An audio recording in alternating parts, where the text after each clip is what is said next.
8-year-old social network phenomenon has been valued at $104 billion, and that's around £65 billion. Yes, in one of the largest and most high-profile share flotations of recent years, the founder, Mark Zuckerberg, from his HQ in California, is about to ring the bell remotely to open the Nasdaq index. Well, joining us to watch that and discuss this all is technology expert Andrew Wood. And Andrew, thanks for joining us. Facebook is a phenomenon, no doubt about it, and therefore it's no surprise the amount of interest there is around this flotation. The shares, as we say, valued at around $38 each. Are you surprised by that valuation, given some questions about Facebook's ability to generate profit? Well, it's a large number anyway, you slice it. And yes, I think a lot of people might be surprised to see quite how high it's valued, considering it doesn't really make anything. It's a website that people share photos and communicate with each other on. There's no product, as you say. However, it is kind of an unprecedented phenomenon, really.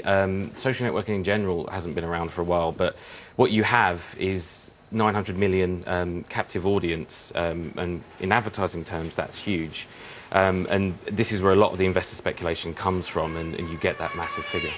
That speculation, of course, will to some extent, I suppose, depend on what people think it will do in the future, how it will grow, where it will get future investment from. Where's the most likely source of that? Well, in terms of where it will go, a lot of what its strengths are tend to be the ability of tailored advertising. So you have these 900 million people all freely giving up information about themselves.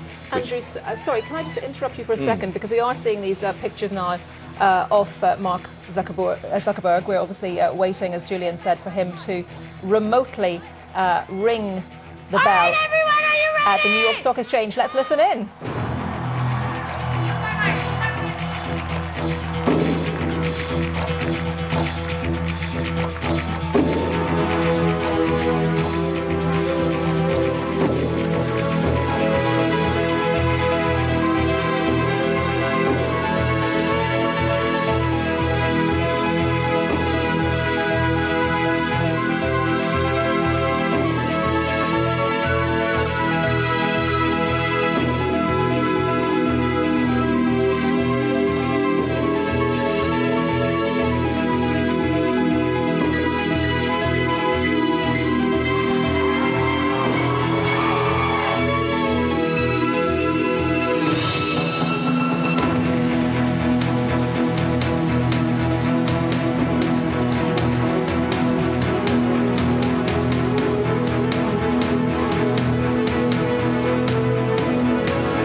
So the bell has been rung. There's applause on the left-hand side of your screen in California. There on the right-hand side of your screen is the fairly standard shot we often show you in New York, indicating that the stock exchange is open for business. But rather unusually, it's been opened remotely from across the other side of the United States in a very understated fashion, I felt. Yes, I was just going to say, Julian, I hope the flotation is more successful than the soundtrack. Well, I was going to say, they could do with spending some money on the sound system, it seems to me. But still with us is the technology expert, Andrew Wood. And Andrew, you were saying just a few moments ago to us that obviously there are concerns about Facebook's ability to generate the revenue that shareholders would like, and will it need to look to more advertising to do that? Well, that's undoubtedly where the high value comes from. Its unique ability to present advertising. As I say, you've got these something like 900 million users freely giving up all the information an advertiser could want from them. So a lot of the theorising about what Facebook can do as a platform is that real strong tailored advertising. the fear is that if it uses that strength, if it becomes obtrusive, if people feel that they feel they're being pried into, even though they've freely given up this information, you could start seeing users moving away from it. Interesting as well to see how much power the shareholders will have, isn't it? I mean, next to nothing. I mean, if you're an individual shareholder, you don't really have much say at all in the future of this company, do you?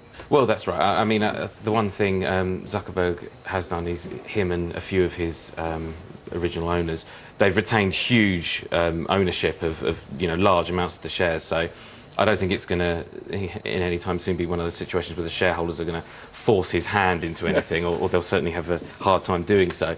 But undoubtedly, you can see conflict at some point in the future of shareholders and potential advertisers wanting to push Facebook further in that direction of that tailored advertising, that hugely lucrative area, and Zuckerberg presumably knowing where his strengths lie and not wanting to alienate his users. So what's next for Facebook and for the very successful Mr. Zuckerberg? Well, it will largely depend on rivalry with other social networks. Obviously, there are much less successful ones.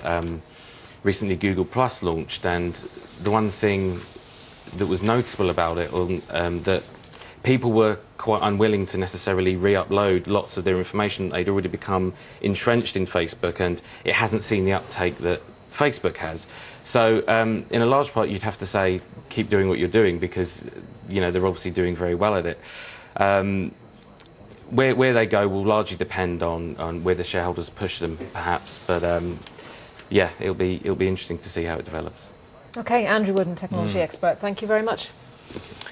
Let's see if there's a similar fanfare for Nick Miller with the weather. Nick. Better dressed than Mark Zuckerberg, but not as wealthy. I really wish it was the other way around. I do have the weather forecast, though.